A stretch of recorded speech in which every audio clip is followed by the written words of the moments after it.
बिस्मिल्लाहिर्रहमानिर्रहीम। अस्सलाम वालेकुम नाज़रीन, आप देख रहे हैं आरिफ हमीद भट्टी यूट्यूब चैनल।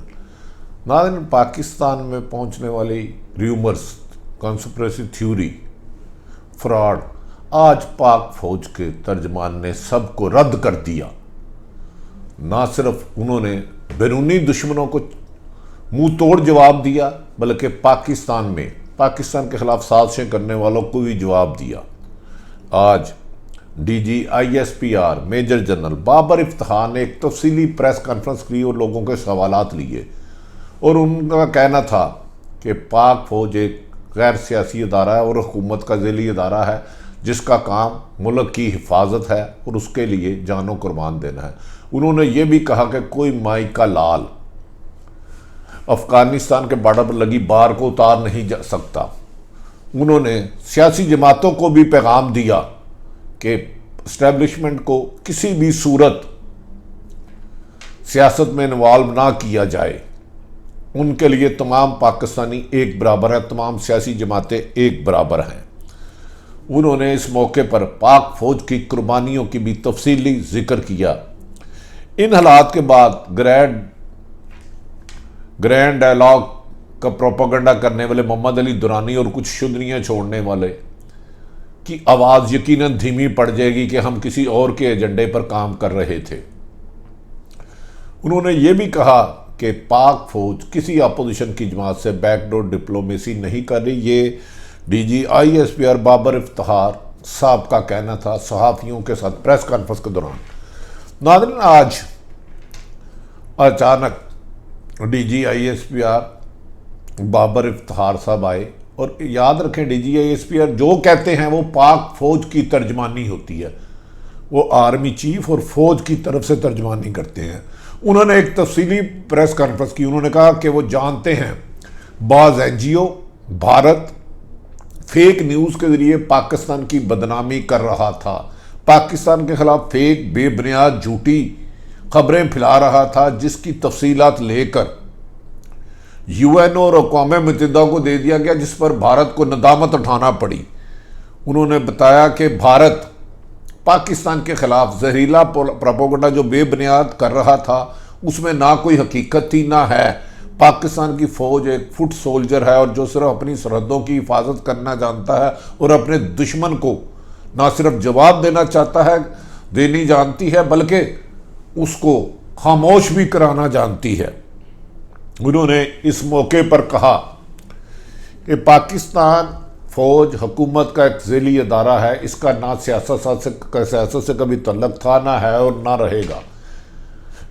बाबर इफ्तिखार साहब के मुताबिक अगर कुछ लोग फौज पर, इस्टेब्लिशमेंट पर इल्ज़ामात लगा रहे हैं, अगर उनके पास ऐसे शवाहिद सबूत मौजूद हैं कि कहीं कोई भी किसी एक दो शख्स ने भी ऐसी बात की है, तो प्रॉपर अदालतों में जाएं और सबूत लेकर आए, हम खुद कार्रवाई करेंगे। उन्होंने कहा हमारे इदारे की पॉलिसी ही नहीं सियासत में इंटरफेरेंस करना, किसी हुकूमत को बनाना या गिराना, ये फ़ौज की काम नहीं है। उनके मुताबिक उन्होंने कहा कि फ़ौज को बिला वजह तनकीद का निशाना बनाना भी किसी भी सूरत में मुमकिन नहीं।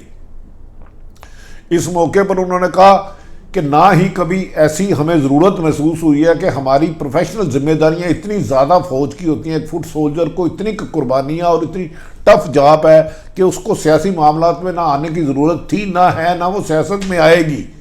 तो हम बाज़ लोग जो फ़ौज का नाम इस्तेमाल करते हैं कि हमें भेजा है, उन्होंने एक किस्म का उन तमाम अफराद से लातल्की का ऐलान किया। उन्होंने इस बात की भी सख्ती से तरदीद की कि बैकडोर राब्ते किसी से ना थे ना हैं। उन्होंने कहा अगर किसी के पास सबूत है तो वो लेकर आए। इस मौके पर उन्होंने ऐसे शख्स जो पाकिस्तान के खिलाफ जहर उगलते थे बैरूनी ताकतों के कहने पर, अगर पाकिस्तान में हैं, उनको भी वार्निंग दी कि आप भी अपनी लिमिट क्रॉस ना करें।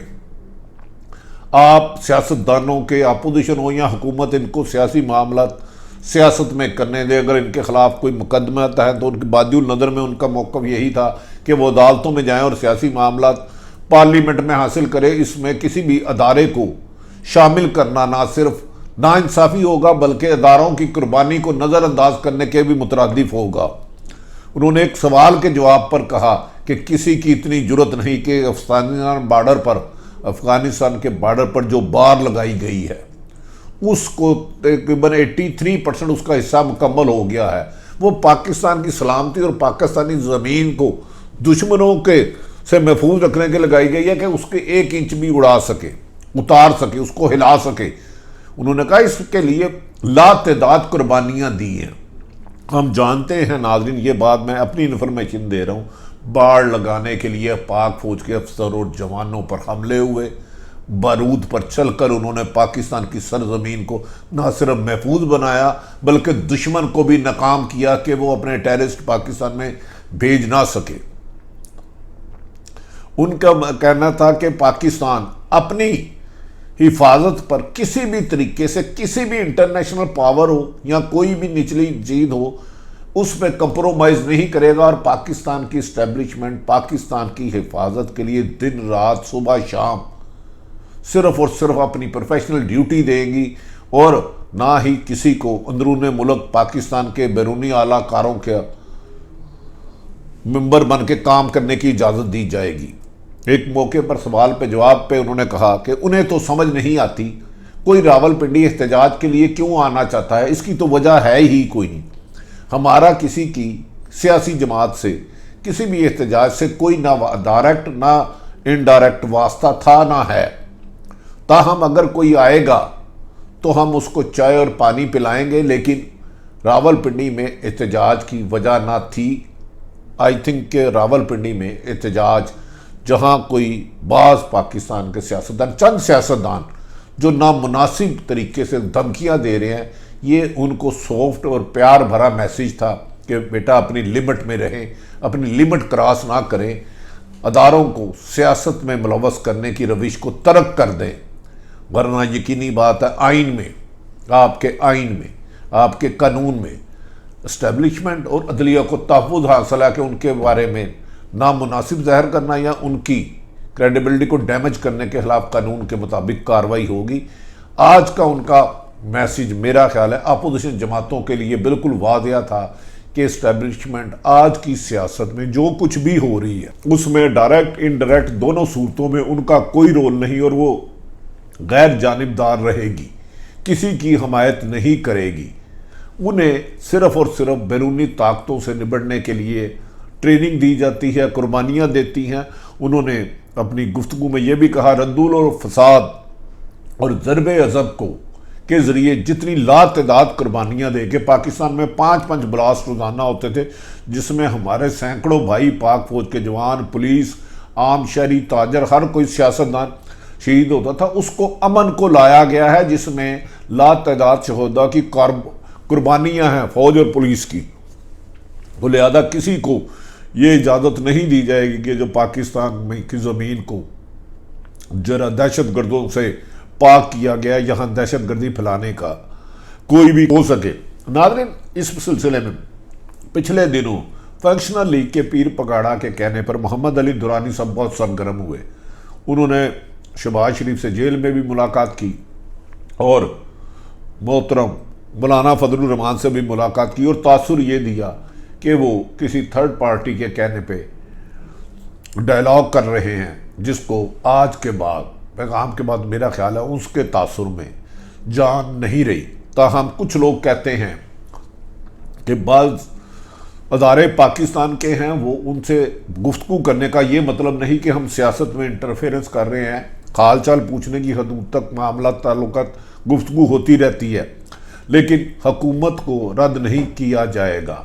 उन्होंने इस मौके पर इंडिया को वार्निंग दी, भारत को, कि पाकिस्तान के खिलाफ फेक न्यूज़ का जो प्रोपोगंडा उसके मुंह पे पड़ा है उसकी दुनिया में हंसाई हुई है, इससे बाज आ जाए।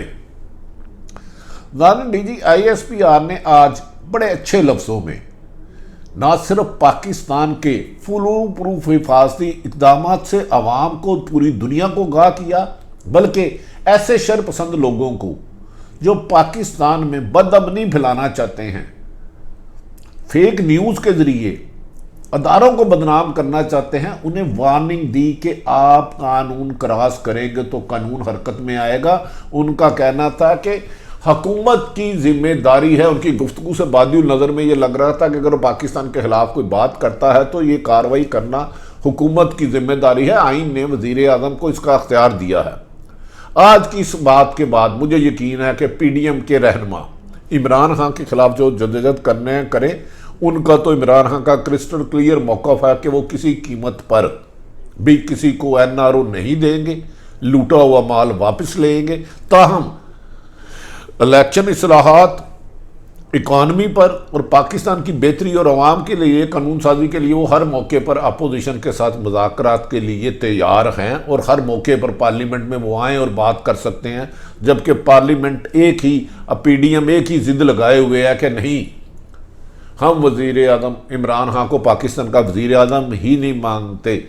जबकि अब PDM की जो क़यादत खुद इस वक्त असम्बलियों में बैठी है, उसी इलेक्शन के तहत इमरान खान भी पाकिस्तान के वज़ीर आज़म बचे थे। उसी आइन और कानून के मुताबिक उन्होंने पाकिस्तान का हलफ लिया था, जिस पर इस वक्त PDM के मुस्लिम लीग, पीपल्स पार्टी या दीगर जितने भी मुंतखब नुमाइंदे हैं, उन्होंने जाके ओथ लिया था। मेरा ख्याल है अब ये वक्त आ गया है कि सियासत में इंतशार, लड़ाई झगड़ा और एक दूसरे की करैक्टर असैसिनेशन के बाद अदारों को मुलव्वस करने की बजाय अगर कोई एतराज़ात अपोजिशन को हुकूमत से है या हुकूमत को अपोजिशन में आपस में बैठकर बाहमी तरीके से उसका ऐसा हल निकाला जाए कि ताकि आपस में पुरअमन तरीके से पाकिस्तान को जलाया जाए, किसी भी अपोजिशन लीडर के खिलाफ इंतकामी कार्रवाई ना हो सके और बिला वजह हुकूमत को गाली गलोच भी ना दिया जा सके। और हुकूमत को फ़र्ज़ है कि वो बड़े भाई की तरह आगे बढ़े और अपोजिशन को यकीन दिलाए कि क्रॉस द बोर्ड एहतसाब होगा, चाहे हुकूमत में हो या अपोजिशन हो। ताहम करप्ट माफिया को ढील नहीं दी जाएगी और सोशल मीडिया या दीगर मीडिया के ज़रिए पाकिस्तान की डैमेज करने वाले, पाकिस्तान का इमेज, सॉफ्ट इमेज को तबाह करने वालों के खिलाफ इबरतनाक कार्रवाइयाँ की जाएंगी और कानून हरकत में आएगा। और जब कानून हरकत में आता है और कानून की वायलेशन करने वाले, चाहे वो ज़ुबान से करें या हाथ से करें, चाहे तहरीर से करें, अगर मुल्क दुश्मनी पर आएंगे तो उनके खिलाफ कार्रवाई होगी। ताहम उनकी अपोजिशन की और सहाफ़ियों की मनसब जो जायज़ तनकीद है, इस पर इस्लाह करनी चाहिए हुकूमत को। हुकूमत को हर इख्तलाफ राय करने वाले को अपना दुश्मन नहीं समझना चाहिए। हो सकता है कि कुछ लोग ये चाहते हों कि हुकूमत बेहतर कारकर्दगी दिखाए, बेहतर काम करे, ताकि आने वाले वक्त में पाकिस्तान की अवाम खुशहाल हो सके, करप्शन, झूठ और बैड गवर्नर से निजात हो सके। आरिफ हमीद भट्टी ने मुझे 2 सूरत हाल पर DGISPR बाबर इफ्तिखार ने जो कमर जवेद बाजवा का पूरी दुनिया और पाकिस्तान को पैगाम दिया, उसकी तफसीलात के चंद पहलू आपके सामने रखे। अगर आरिफ हमीद भट्टी चैनल की गुफ्तगू आपको पसंद आए तो चैनल सब्सक्राइब करें, बेल आइकॉन प्रेस कर लें। जैसे ही नई वीडियो है आप तक पहुँचे। अपने इर्द गिर्द रहने वाले की खुशियों का ख्याल रखें, किसी की तकलीफ का बायस ना बने। पाकिस्तान बन के पाकिस्तान के लिए सोचें, पाकिस्तान की तरक्की और खुशहाली के लिए अमली इक़दाम करें। मुखालफत दोहराए मुखालफत के अमल को, इसको हमें इग्नोर करना होगा, इसको छोड़ना होगा। मुखालफत दोहराए मुखालफत सिवाय नुकसान के कुछ नहीं है। पाकिस्तान जिंदाबाद।